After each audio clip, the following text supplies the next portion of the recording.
Hello दोस्तों, मैं राकेश और आप देख रहे हैं मैथ्स विद राकेश छोकर। दोस्तों, अगर आप सीईटी 2024 को टारगेट कर रहे हैं और आपको हरियाणा में गवर्नमेंट जॉब चाहिए और आप मैथ की तैयारी करना चाहते हो तो ये वीडियो आपके लिए है। मैं सीईटी के जितने भी पिछले आपके एग्जाम हुए हैं उन सभी के मैथ के सेक्शन को आपको हल करा रहा हूँ और अभी तक मैंने इसमें 7 से 8 वीडियोस बना दी हैं जिसमें मैंने बहुत सारे प्रीवियस ईयर आपसे डिस्कस किए हैं। मेरा मोटिव ये है कि अगर आप सीईटी 2024 को टारगेट कर रहे हैं और मैथ पढ़ना चाहते हैं तो सबसे पहले एक बार आप प्रीवियस ईयर के जितने भी क्वेश्चन आए हैं उनको आप पढ़ लें। उससे आपको ये समझ आएगा कि आपके एग्जाम में मैथ का लेवल क्या है और आपने कहाँ तक इसको पढ़ना है। दूसरा, जो मैं क्वेश्चन करा रहा हूँ उनको एक मेथड के साथ करा रहा हूँ। जस्ट ऐसा नहीं है कि आपको आंसर की मिल रही है, मैं क्वेश्चनों को डीपली जाके आपको एक आइडिया बता रहा हूँ ताकि इसके आसपास क्वेश्चन आए तो आप सिर्फ इस वीडियो को देखकर ही हल कर पाओ। और अगर आप मेरे चैनल पर नए हैं और अभी तक आपने मेरा चैनल सब्सक्राइब नहीं किया है तो चैनल को सब्सक्राइब जरूर कर लें ताकि जब भी मैं कोई ऐसी वीडियो बनाऊं तो आपके पास नोटिफिकेशन आए। तो चलिए दोस्तों, शुरू करते हैं। सबसे पहले मैं आपको एक चीज बता दूं, जो इस एग्जाम में क्वेश्चन आते हैं वो बहुत टफ नहीं आते हैं। बस आपको मैथ की बेसिक नॉलेज होनी चाहिए। अगर आपको मैथ की बेसिक नॉलेज है तो आप ये क्वेश्चन जल्दी जल्दी कर ले जाओगे। जो आपका पहला क्वेश्चन है वो है Harish boat an old scooter for ₹4700 and spent ₹800 on it's repairs. Harish एक स्कूटर खरीदता है पुराना ₹4700 का और ₹800 में उसको रिपेयर कराता है। भाई, जब कोई हम चीज खरीदते हैं और खरीदने के तुरंत बाद उसके ऊपर जो खर्च करते हैं वो दोनों अमाउंट मिला के हमारा कॉस्ट प्राइस बनता है, क्योंकि हमें जो लागत आई है ना उसकी वो आई है उसका प्राइस जो हमने जितने का खरीदा था प्लस में उसके ऊपर जो रिपेयर पे लगाया। इस तरीके से जो स्कूटर का कॉस्ट प्राइस है 8715 वो ₹5500 पड़ गया है। फिर आगे बोला गया है he if he sells the scooter for ₹5800, अगर वो उसको बेच देता है, सेलिंग प्राइस जो है ₹5800 में, then what the gain percent, लाभ प्रतिशत आपने निकालना है। बिल्कुल इजी क्वेश्चन है। क्वेश्चन में दिया गया था स्कूटर खरीदा गया है ₹4700 का, ₹800 रिपेयर में लगा दिए, तो जो हमारा कुल खर्च हो गया है वो हो गया है ₹5500। ये हमारा क्रय मूल्य है। अब उसके बाद स्कूटर को बेच दिया गया है ₹5800 में। आपसे पूछा गया है कि लाभ प्रतिशत बताओ क्या हुआ। सबसे पहले प्रतिशत को छोड़ो, आप रुपीज में बताओ उसको कितना लाभ हुआ। उसने ₹5500 लगाए थे और 5800 में बेच दिया, तो इनका जो डिफरेंस है वो आपका प्रॉफिट होगा। 5800 में से आप 5500 घटाओगे तो जो प्रॉफिट है आपका वो ₹300 है। आपने निकालना है प्रॉफिट परसेंटेज। प्रॉफिट परसेंटेज कैसे निकलता है, जो प्रॉफिट है वो, और ये ₹300 कितने रुपए लगाने से हमें प्राप्त हुए हैं, ₹5500 लगाने से हुए हैं भाई, और गुणा में 100, तो 2 जीरो से 2 जीरो कैंसिल होगी। 5 से काट दिया, 5 एकम 5, 5 एकम 5, 5 से इसको काटा 20, 20 गुणा 3 60, 60/11। इसको मिक्स फ्रैक्शन में कन्वर्ट कर देंगे, 11 5 55, 5 सही 5/11% लाभ। ठीक है भाई, हमारा ऑप्शन है ए। बिल्कुल इजी क्वेश्चन था। बस कॉस्ट प्राइस सेलिंग प्राइस का डिफरेंस करके प्रॉफिट आ गया है और फिर profit divide by CP multiple 100 आपका प्रॉफिट परसेंट आ गया है। चलिए नेक्स्ट क्वेश्चन पे चलते हैं। अगला क्वेश्चन हमारा रेशियो का है। क्वेश्चन में दिया हुआ है in a school the ratio of the number of boys to the number of girl is 4:5। एक स्कूल में लड़के और लड़कियों का अनुपात दे रखा है 4:5। लड़के और लड़कियों का अनुपात है 4:5। फिर आगे दिया गया है when 100 girls leaves the school, 100 लड़कियां स्कूल छोड़ देती हैं, द रेशियो बिकम्स 6:7। 100 लड़कियों को छोड़ने के बाद अब जो आपका रेशियो है वो है 6:7। फिर आपसे आगे बोला गया है how many boys are there in the school, लड़के स्कूल में कितने हैं। सबसे पहले इस प्रकार के क्वेश्चन में आपने एक आइडिया पकड़ना है। वो ये समझना है कि क्वेश्चन में ये बोला गया है कि लड़कियां 100 चली गई हैं लेकिन लड़के तो उतने हैं जितने पहले थे। लेकिन अगर मैं रेशियो में 1 मिनट के लिए इसी को ओरिजिनल वैल्यू मान लूं, मैं ये मान लूं कि लड़के 4 यूनिट थे, लड़कियां 5 यूनिट थी, लेकिन अब लड़के 6 यूनिट हो गए हैं। अब ऐसा तो नहीं हो सकता भाई, लड़कों को तो कुछ चेंज किया ही नहीं गया ना, जितने पहले थे उतने ही अब है। तो बस इसमें यही एक की है कि लड़कों की संख्या बराबर है, चेंज सिर्फ लड़कियों की संख्या में आया है। तो आपने अपनी तरफ से लड़कों की संख्या को बराबर करना है। अब लड़कों की संख्या को बराबर हम कैसे कर सकते हैं, जो ये दो संख्या है इन दोनों का एलसीएम ले लीजिए। अगर 6 और 4 का एलसीएम लेते हैं तो एलसीएम आता है 12। जो एलसीएम आता है तो इसका मतलब इसको भी मैंने 12 बनाना है और इसको भी 12 बनाना है। अब मैं इसको 12 कैसे बना सकता हूँ? 4 से 12 को डिवाइड कीजिए, यहाँ आ गया है 3। अगर मैं 3 से इसको गुणा करूंगा तो ये 12 हो जाएगा। 6 से इसको भाग करेंगे, ये आ गया है मेरा 2। अगर मैं नीचे वाले को 2 से गुणा करूंगा तो ये भी 12 हो जाएगा। अब हमने क्या किया, लड़कों की संख्या को बराबर कर दिया गया है, तो 3 से दोनों रेशियो को गुणा कर दीजिए और नीचे 2 से दोनों रेशियो को गुणा कर दीजिए। ये हमने गुणा क्यों किया? लड़कों की संख्या को बराबर करने के लिए। अब लड़के यहाँ भी 12 हैं और यहाँ भी 12 हैं। लड़कियां पहले तो थी 15 यूनिट, अब हो गई हैं 14 यूनिट। अब ये लड़कियां कम क्यों हुई हैं? क्योंकि 100 लड़कियां स्कूल छोड़ के चली गई थी। लेकिन यूनिट में कितनी छोड़ के गई हैं? पहले थी 15 लड़कियां, अब हैं 14 लड़कियां। 1 यूनिट लड़कियां छोड़ के गई हैं और इसी की वैल्यू क्वेश्चन में 100 दे रखी है। इसका मतलब हमारी 1 यूनिट की वैल्यू जो है ना, वो क्वेश्चन में 100 है। आपसे पूछा गया था कि लड़कों की संख्या बताओ। लड़कों की संख्या तो पहले भी 12 यूनिट थी और अब भी 12 यूनिट है, तो आपने 12 यूनिट का मान निकालना है। 1 यूनिट का मान 100 है, तो 12 यूनिट का कितना होगा? 100 गुना में 12। तो पहले जो लड़के थे या अब लड़के जो हैं वो हैं 1200, क्योंकि लड़कों की संख्याओं में कोई चेंज नहीं आया है। चलिए अगले क्वेश्चन पे चलते हैं। अगला क्वेश्चन है हमारा, the area of a rectangle is 460 metre square. एक आयत का क्षेत्रफल है 460 स्क्वायर मीटर। पहले एक आयत बना लेते हैं। ये आपकी एक आयत है, इसका एरिया है 460 मीटर स्क्वायर।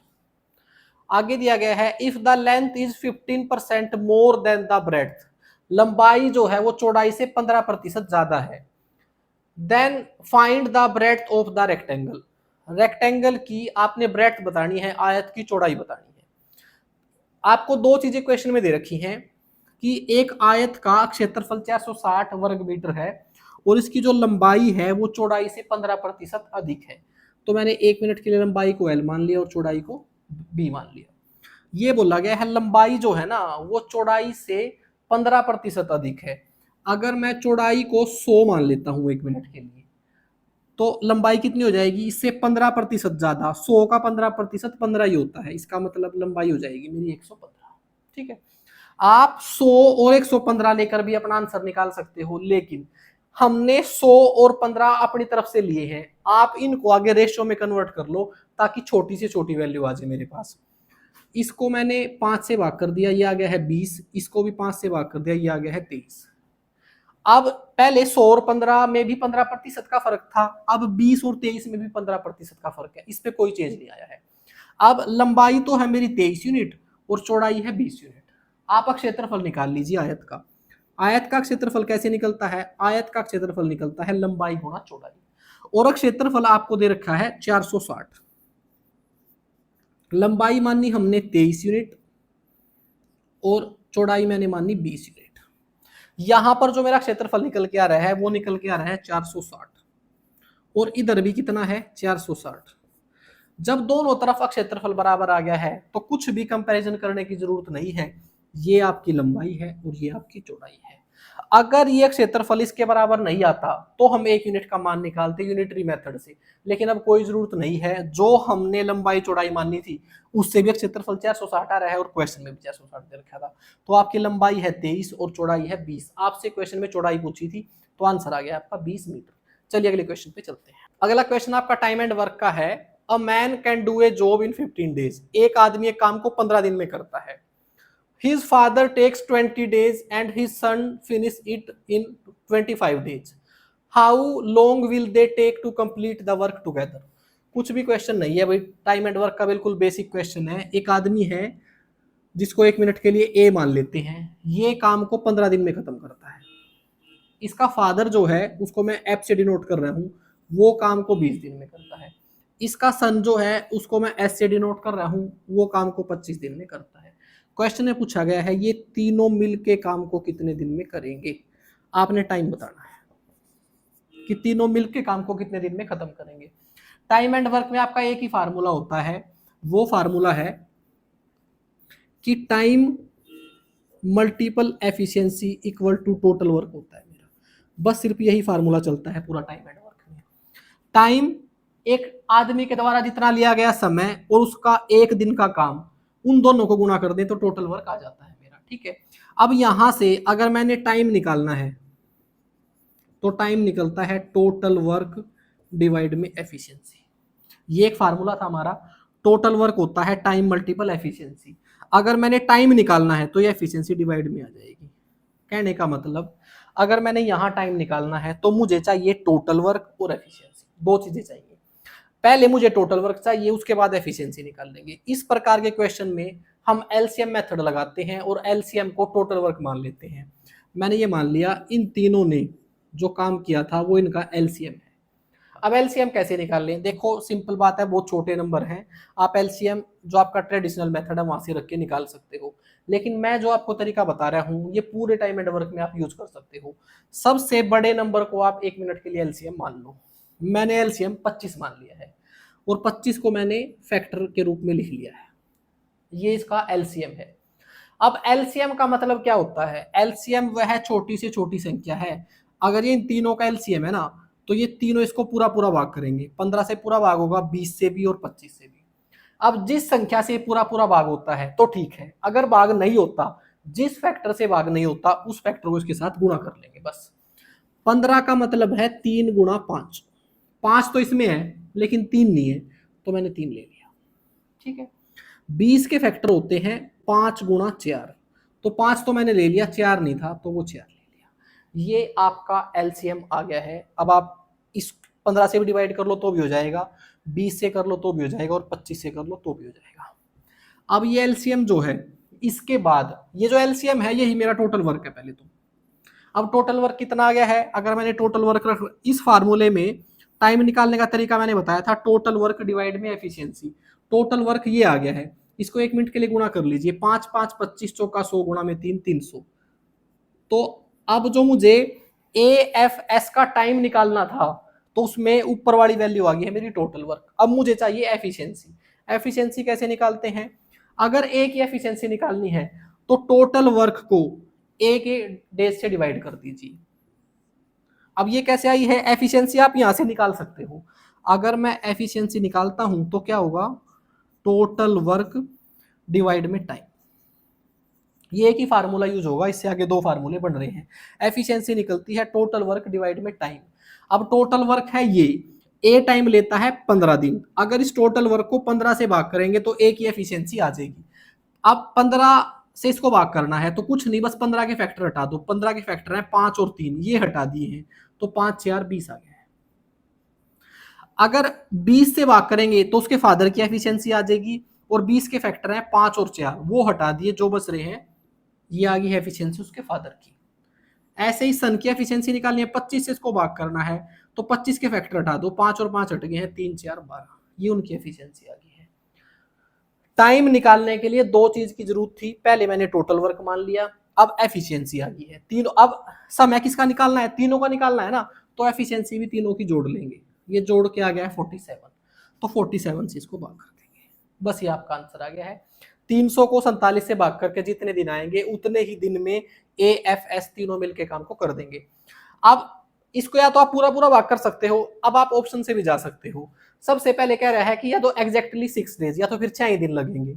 ऐसा तो हो नहीं सकता, क्योंकि 47 से 300 पूरा पूरा भाग नहीं होगा तो पूरा दिन तो आएंगे नहीं। ना तो आपका आंसर ए है ना ही आपका आंसर सी है। क्यों? क्योंकि ये दोनों होल नंबर है। उसके बाद एक आंसर है आपका लेस देन 6 डेज, 6 दिनों से कम। तो अगर पहले मैं 47 को अगर 6 से भाग करूं, सॉरी 47 को 6 से गुणा करता हूं तो वैल्यू क्या आती है वो देखता हूं मैं। 6 7 42, 6 4 24, 24 और 4 28। अगर 6 दिन तक काम किया जाएगा तो 282 यूनिट काम होगा, लेकिन काम कितना है? 300। इसका मतलब 6 से ज्यादा दिन होने चाहिए, तो आपका एक ही ऑप्शन बच गया है, ऑप्शन बी, अप्रोक्स 6.4 डेज।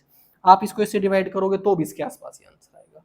चलिए अगले क्वेश्चन पे चलते हैं। अगला क्वेश्चन है हमारा, if 14 multiple 6 to 7 divide under root 1089 equal to x cube plus में 141। कुछ नहीं है, बस ये इक्वेशन आपने हल करनी है, उसमें एक्स की वैल्यू निकालनी है। इसमें आपने दो बात ध्यान रखनी है, एक तो आपको बोर्ड मास आना चाहिए। बोर्ड मास क्या कहता है कि पहले आपने ब्रैकेट सोल्व करनी है, फिर ऑफ, फिर डिवाइड, फिर मल्टीपल, फिर ऐड और फिर सब्ट्रैक्ट। अब अगर आप इस क्वेश्चन में देख रहे हो, अगर मैं पहले इनको मल्टीपल करके फिर इससे डिवाइड करूं तो आपका आंसर गलत हो जाएगा, क्योंकि पहले आपने डिवाइड हल करना है। अब डिवाइड हल करने से पहले इसको मैंने एक बार स्क्वायर रूट से बाहर निकालना पड़ेगा। अगर आप इसको देख रहे हो और आपको कुछ वर्ग याद है तो ये है 33 का वर्ग। अगर आपको याद नहीं है या पता नहीं चलता तो हम कैसे निकाल सकते हैं? वैसे मैंने square, square root, cube, cube root और मल्टीपल स्पीड से कैसे करें, ऐसे एक मैथ की एक सीरीज चला रखी है जिसमें मैं बेसिक मैथ पढ़ा रहा हूँ, जिससे आपकी कैलकुलेशन स्पीड बढ़े। अगर आपने वो नहीं देख रखा है तो मेरे चैनल पर एक प्लेलिस्ट पड़ी हुई है, उसको आप जरूर देख लें, बेसिक मैथ करके पड़ी हुई है। अब यहाँ पर मैं बता रहा हूँ आपको थोड़ा सा, कोई भी संख्या है उसका आपने स्क्वायर रूट निकालना है। सबसे पहले उसके दो दो अंकों के जोड़े बना लो, जितने जोड़े बनेंगे स्क्वायर रूट की वैल्यू उतने ही अंक होंगे। इसका स्क्वायर रूट करूंगा, दो जोड़े बने हैं तो दो अंकों की संख्या निकलेगी। दूसरा, एक अंक आएगा यहां से, एक अंक आएगा यहां से। पहले यहां से दहाई का अंक निकालते हैं। दहाई का अंक कैसे निकलेगा? ये 10 देख लीजिए किसके वर्ग के पास है। अगर मैं 2 का वर्ग निकालता हूं तो आता है 4, 3 का वर्ग निकालता हूं तो 9, 9 इसके नजदीक है और इससे छोटा भी होना चाहिए। अगर मैं 4 का वर्ग करता हूं तो 16, वो इससे बड़ा हो जाएगा। तो ये 3 के वर्ग के पास है, तो एक अंक तो आ गया है आपका 3। अब जो पिछला अंक होगा 9, उससे आपका इकाई का अंक आएगा और स्क्वायर रूट निकालते समय उसकी दो पॉसिबिलिटी बढ़ेंगी। या तो 9 आया होगा 7 गुणा 7 करके, अगर आप 7 गुणा 7 करते हो तो 49 होता है, पीछे 9 आता है। या फिर 3 गुणा 3 करके आया होगा, अगर आप 3 गुणा 3 करते हो तो भी 9 आता है। अब आपके पास दो ऑप्शन हो गए हैं, या तो ये संख्या 37 हो सकती है इसका स्क्वायर रूट, या फिर 33। भाई अगला अंक तो फिक्स है 3, इकाई की दो पॉसिबिलिटी आ गई हैं 37 और 33। ऐसे में आपको बीच में हमेशा एक ऐसी संख्या मिलेगी जिसके अंत में 5 होगा। अब यहाँ पर है 35, तो 35 का वर्ग निकाल दो। 35 का वर्ग कैसे निकालते हैं? सबसे पहले इकाई के अंक का वर्ग करेंगे, 5 5 25। उसके बाद जो अगला अंक है 3, उसके बाद क्या आता है 4, 3 गुणा 4 12। ये आपका आंसर आ गया है। इसको आप ऐसे ही मौखिक लिख सकते हो। तो 35 का वर्ग आ गया है 1225, जो कि इससे ज्यादा है। जब 35 का वर्ग इससे ज्यादा है तो ये 37 का तो वर्ग हो ही नहीं सकता। ऐसे में ये आपको पता चल जाए कि 33 का वर्ग है। मैंने आपको बता दिया है। इसको आप डिटेल से देखना चाहते हो तो वो प्लेलिस्ट देख लें आप। तो इसका जो आंसर है वो आ गया है 33। अब मैं इसको एक बार लिख रहा हूं, ये हो गया है 14 गुणा में 627 भाग में 33 बराबर एक्स क्यूब प्लस में 141। अब भाग का मतलब क्या है? इसको मैं डिवाइड में लिख सकता हूं, तो मैंने इसको डिवाइड में लिख दिया ऐसे। अब इसको हल कर लीजिए। पहले मैंने 11 से डिवाइड कर लिया है, 11 3 33, 11 5 55, 11 7 77। अब 3 से काट दिया तो ये आ गया है 19। 14 गुणा में 19 ये हो जाएगा मेरा, तो ये जाएगा 14 गुणा 9 126, 12 मेरा कैरी हो गया, 14 एकम 14, 14 और 12 26, ये आ गया आपका 266 बराबर एक्स क्यूब प्लस में 141। ये इधर आके माइनस होगा, तो 6 में से 1 गया 5, 6 में से 4 गए 2 और 1। एक्स क्यूब जो आ गया है वो आ गया 125। दोनों तरफ क्यूब रूट कर देंगे। अगर यहां पर क्यूब रूट करेंगे तो ये है 5 का क्यूब रूट, और यहाँ पर क्यूब से क्यूब रूट कट जाएगा। एक्स की वैल्यू जो है आपकी 5 आ गई है, और आपने एक्स की ही वैल्यू बतानी थी, आपका ऑप्शन आ गया है सी। चलिए आगे चलते हैं। अगला क्वेश्चन है आपका, the greatest 4 digit and the smallest 4 digit numbers formed by the digits 4037, each digit used once only. देखिए क्वेश्चन में दिया गया है कि आपकी एक तो 4 अंकों की सबसे बड़ी संख्या और 3 अंकों की सबसे छोटी संख्या, 4 अंकों की सबसे छोटी संख्या और 4 अंकों की सबसे बड़ी संख्या बतानी है, और जो डिजिट यूज करने हैं वो है 4 0 3 और 7। इनसे 4 डिजिट की सबसे बड़ी वैल्यू बनानी है और इन्हीं से ही 4 डिजिट की सबसे छोटी वैल्यू बनानी है। अगर आपने बड़ी वैल्यू बनानी है तो बड़ी वैल्यू कैसे बनाएंगे? बड़े नंबर से शुरू करेंगे। तो सबसे बड़ा नंबर है 7, फिर उससे छोटा है 4, फिर उससे छोटा है 3 और उससे छोटा है 0। तो जो सबसे बड़ी संख्या होगी इनका यूज करके 4 अंकों की, वो होगी ये। अगर सबसे छोटी है तो हम क्या करेंगे? सबसे छोटे अंक से शुरू करेंगे। अब इसमें सबसे छोटा अंक है 0। अगर मैं 0 को स्टार्टिंग पे लगा दूंगा तो वो 4 डिजिट की रहेगी नहीं, वो 3 डिजिट की हो जाएगी, इसलिए मैं 0 नहीं लगा सकता। अब उसके बाद उससे अगला छोटा है 3, तो अब मैंने लिख दिया है 3। अब 0 को लिखेंगे, क्योंकि 3 के बाद दोबारा फिर हम इन नंबरों को लिखेंगे, जो इनमें से सबसे छोटा है वो लेंगे, फिर है 0, फिर उससे बड़ा 4 और फिर उससे बड़ा 7। ये आपकी 4 अंकों की सबसे बड़ी संख्या की है और ये 4 अंकों की सबसे छोटी। ऑप्शन में मैच कर लीजिए, आपका आंसर है सी। चलिए आगे चलते हैं।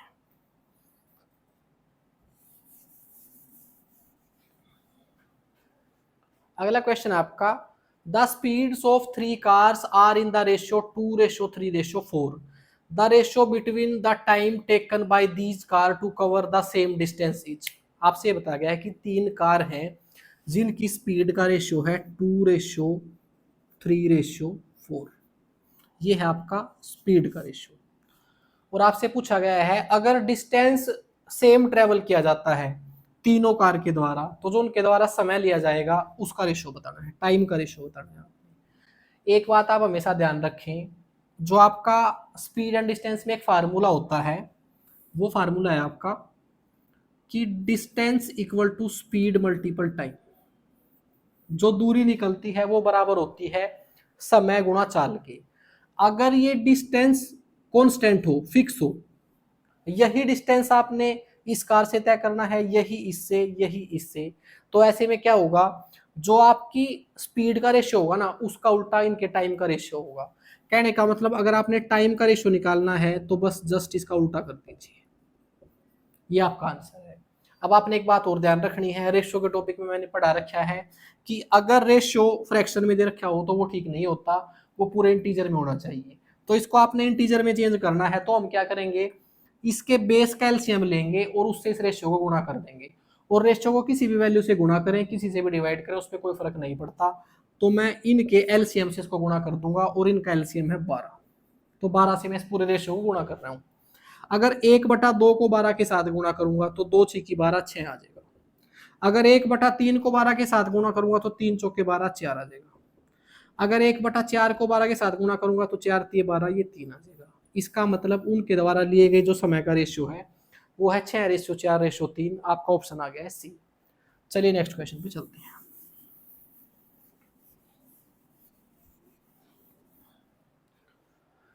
अगला क्वेश्चन आपका, if A some becomes it's double in 10 year the annual rate of simple interest is. आपसे क्वेश्चन पूछा गया कि कोई धनराशि 10 साल में डबल हो जाती है, आपने साधारण ब्याज की दर निकालनी है। तो क्वेश्चन आपका साधारण ब्याज का ये है, और साधारण ब्याज का आपका सबसे पहले मैं बताता हूं आपको क्या क्या दे रखा है, फिर बताऊंगा फार्मूला आपको। सबसे पहले आपको एक टाइम दे रखा है 10 ईयर। दूसरा आपको ये बताया गया है कि राशि अगर मैं 1 यूनिट मान लूं 1 मिनट के लिए, तो 10 साल में डबल हो गई है, 2 हो गई है। तो कहने का मतलब मूलधन तो है मेरा 1 और मिश्र धन जिसको अमाउंट बोलते हैं वो हो गया है 2। तो यहां से साधारण ब्याज निकाल सकते हैं, 2 में से 1 घटा के वो आ गया है 1। इतनी इन्फॉर्मेशन आपको क्वेश्चन में पहले दे रखी है।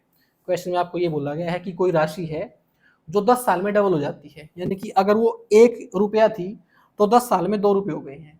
और जो इस ये बड़ा है यही ब्याज है, 1 से लेकर 2 तक कितना बढ़ गया है, 1 बढ़ गया है, यही मेरा ब्याज है। अब आपका एक साधारण ब्याज का एक फार्मूला है जो आपने पढ़ा होगा, साधारण ब्याज बराबर होता है मूलधन गुणा दर गुणा समय बटे में 100। इसमें से जो जो इन्फॉर्मेशन दे रखी है ना बस इस फार्मूले में रख दीजिए, आपका आंसर आ जाएगा। साधारण ब्याज जो है वो है आपका 1 यूनिट, मूलधन 1 यूनिट, दर निकालनी है, समय 10 वर्ष और बटे में 100। बस इसको हल कर लीजिए, 0 से 0 कैंसिल हो गया, ये 10 इधर जाके गुणा हो गया, तो आर बराबर जो आ गया है वो आ गया है 10%। और यही आपका आंसर है, बिल्कुल बेसिक फार्मूले से। चलिए अगले क्वेश्चन पे चलते हैं।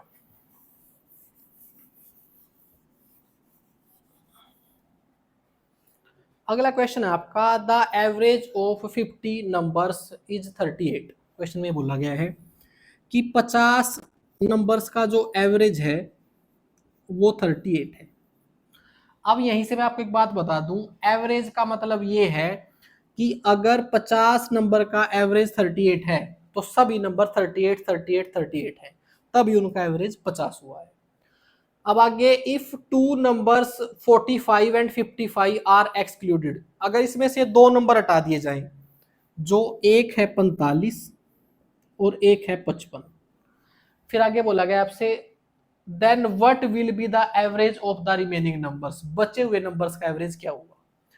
सबसे पहले तो मैं आपको इसको बेसिक तरीके से बताता हूं, अगर 50 संख्याओं का एवरेज 38 है तो आप यहां से इसका योग निकाल सकते हो कुल संख्याओं का। वो योग निकलता है एवरेज मल्टीपल जितनी संख्याएं हैं। इसको अगर हम गुणा करते हैं तो 0, 8, 5, 40, 3, 5, 15 और 4, 19। जो वो 50 संख्याएं हैं उनका जो योग है वो है 1900।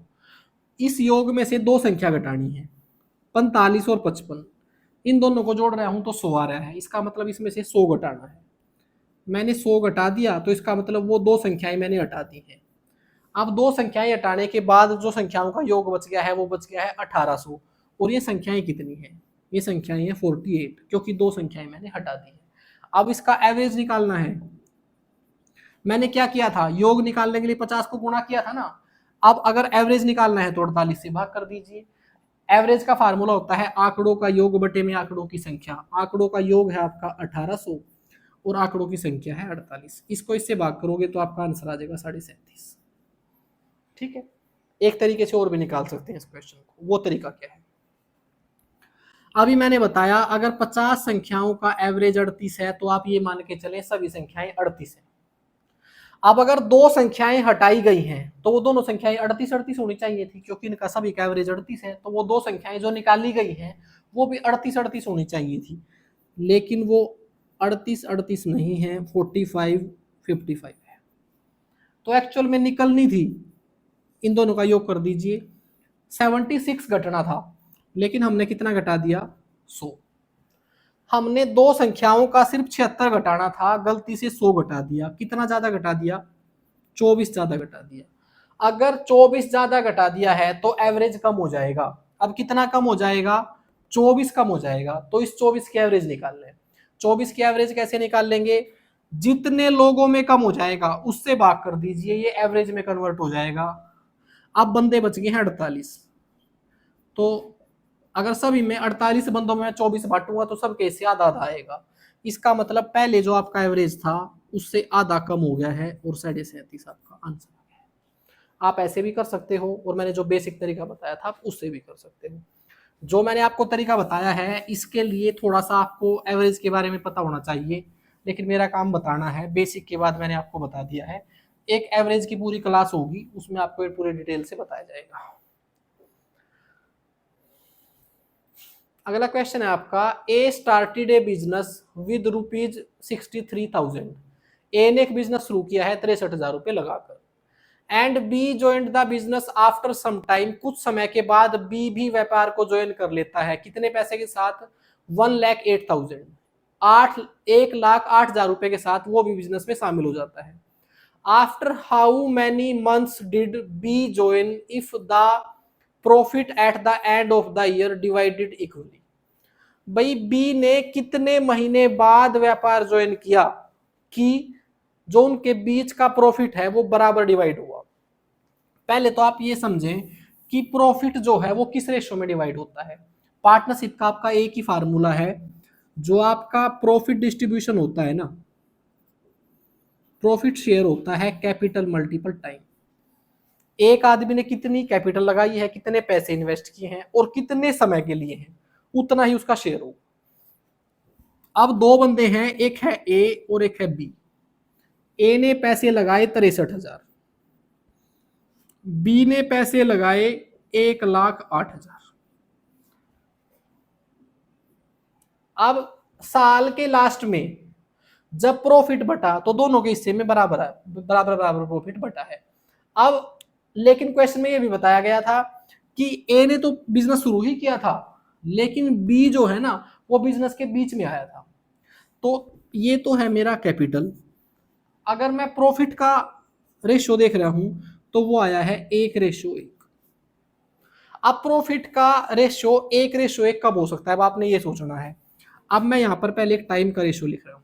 सबसे पहले मैं ऐसा करता हूं, कैपिटल की वैल्यू बहुत बड़ी है उसको भी रेशियो में कन्वर्ट कर लीजिए। 3 जीरो से 3 जीरो कैंसिल होगी। अब इसको काट लो 9 से। 9 7 63, 9 से इसको काटे 12। जो कैपिटल है उसका रेशियो है 7:12।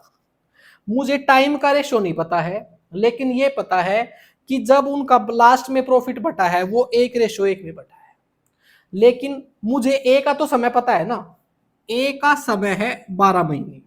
ए का समय 12 महीने क्यों है? क्योंकि जो प्रॉफिट कैलकुलेट किया गया है ना, वो क्वेश्चन में क्लियर कट बोल रहा है वो 1 साल के बाद किया गया है।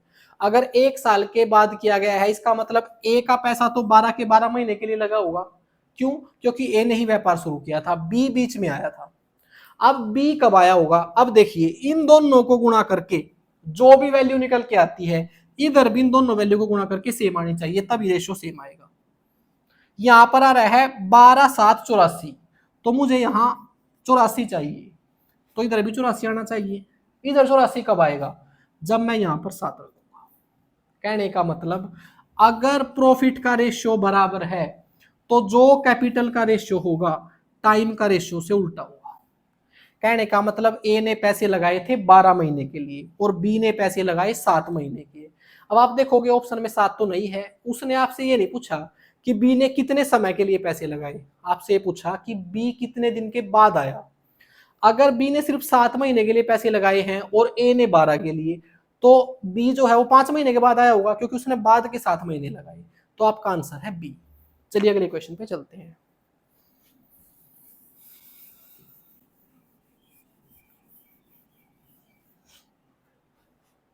अगला क्वेश्चन आपका एलसीएम एचसीएफ का है। क्वेश्चन में दिया हुआ है the LCM of 3 different numbers is 120।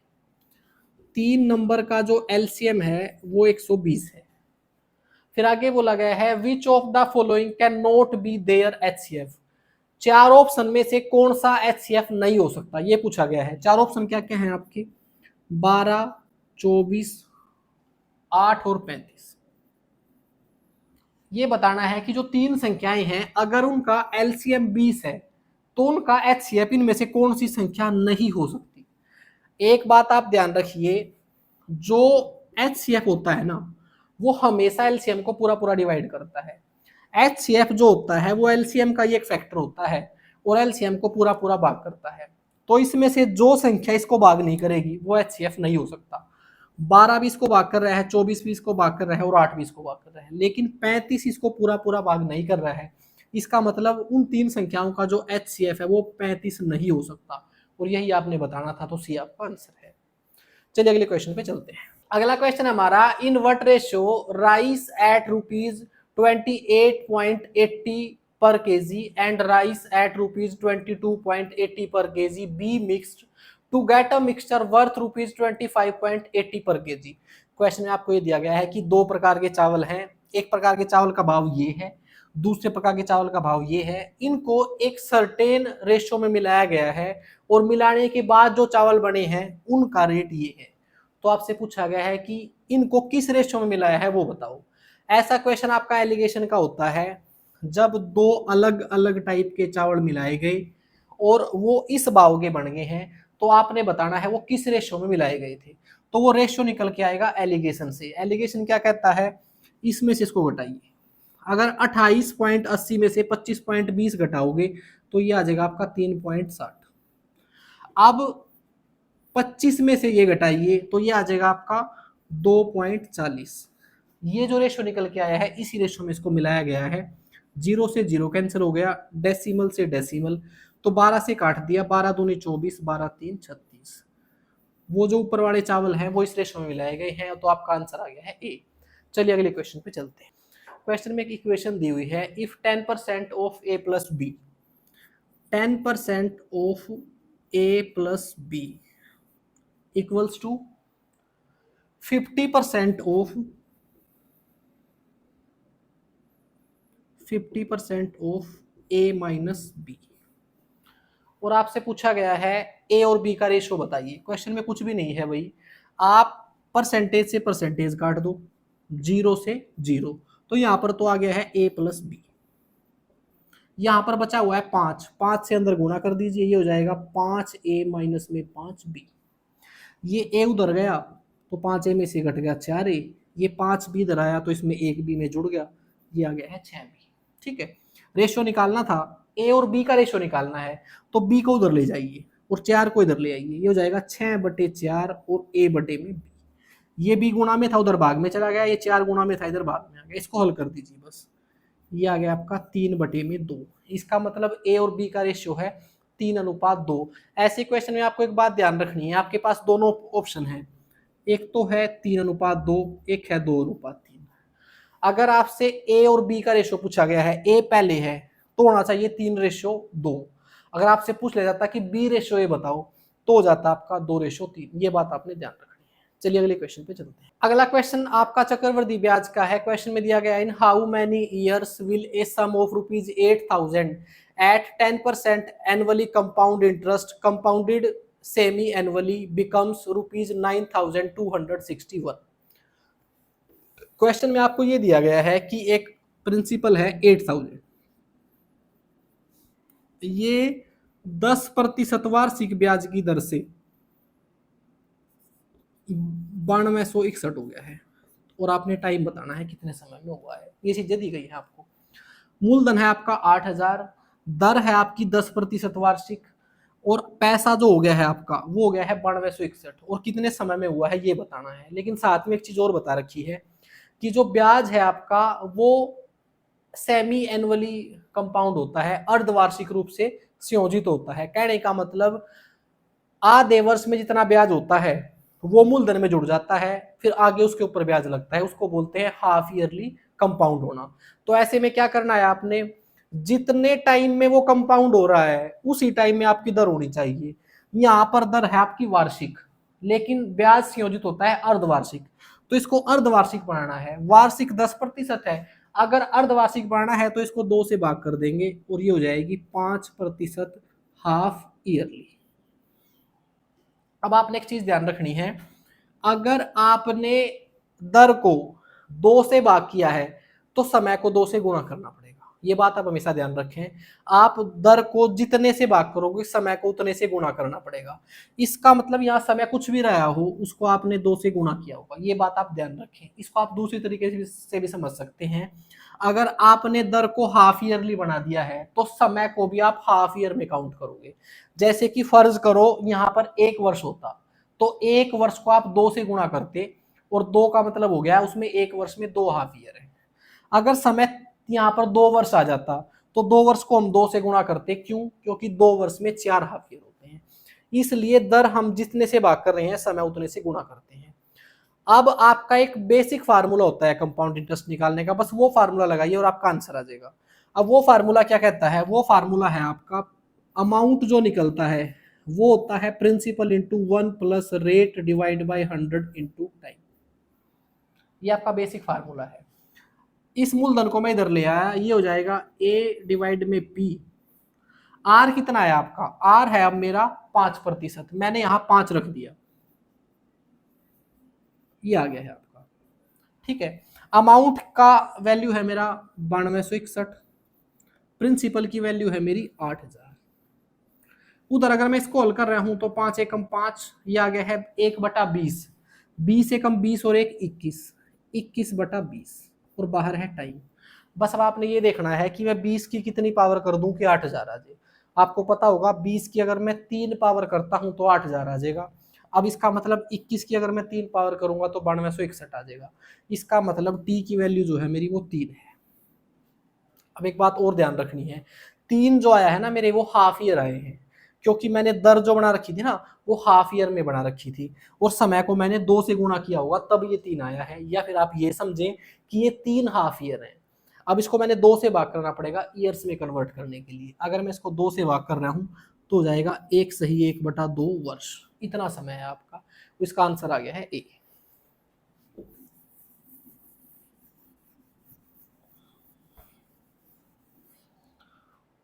अगला क्वेश्चन आपका, एक सॉलिड मेटेलिक सिलेंडर है of base radius 3 centimetre and height 5 centimetre.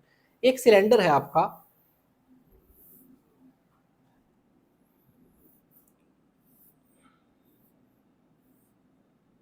ये आपकी सिलेंडर क्या करती है, इसमें जो रेडियस दे रखी है ना इसकी वो दे रखी है 3 सेंटीमीटर और जो इसकी हाइट दे रखी है वो दे रखी है 5 centimetre.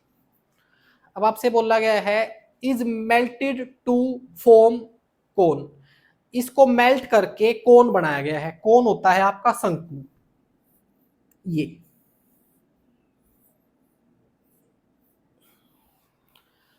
Each of height is 1 centimetre and base is 1 mm। ये जो कोन है जो इससे पिघल के आया है, ये बहुत सारे कोन बने हैं, क्योंकि कोन की जो लंबाई और ऊंचाई है वो इससे बहुत कम है। इसको पिघलाया गया, कोन्स बनाए गए हैं बहुत सारे, उसमें से एक कोन, उसकी हाइट 1 सेंटीमीटर है और रेडियस जो है वो 1 mm है। अब पहले तो आप एक बात ध्यान रखें, यहाँ भी सब कुछ सेंटीमीटर में है, यहाँ भी सब कुछ सेंटीमीटर में है, ये एक जो रेडियस है वो में है, इसको भी सेंटीमीटर में कन्वर्ट कर ले। आपको पता होगा कि 1 mm जो होता है ना वो 1/10 सेंटीमीटर की होता है। ठीक है, आप ये बोल सकते हो कि 10 mm जो होता है वो 1 सेंटीमीटर के बराबर होता है। तो अगर को सेंटीमीटर में कन्वर्ट करना है तो इसको 10 से भाग करना पड़ेगा। अब ये सारे सेंटीमीटर में है। अब आप दो बातें समझें, ये दो 3D आकृतियां हैं, बेलन को पिघला के शंकु बनाए गए हैं। तो ऐसे में इस अकेले बेलन का आयतन और ये जितने शंकु बने हैं इनका आयतन बराबर होगा, क्योंकि इसी को पिघलाकर ये बनाए गए हैं। तो मैं ये बोल सकता हूं कि बेलन का आयतन बराबर है, जितने शंकु हैं उनको मैंने मान लिया x गुणा में शंकु का आयतन, ये बराबर होगा क्योंकि बेलन को पिघला के बनाए गए हैं। तो यहां पर सबसे पहले मैं बेलन के आयतन का फार्मूला रखता हूं, वो होता है πr²h। ठीक है, वहां पर भी r और h आएंगे तो इसलिए इसको बड़ा कर दो, πr²h। x यूं का यूं, ये है नंबर ऑफ कोन्स, जितने आपके कोन्स बनेंगे। शंकु का आयतन होता है 1/3 πr²h। अब यहां पर आपने x की वैल्यू निकालनी है कि शंकु कितने बढ़ेंगे।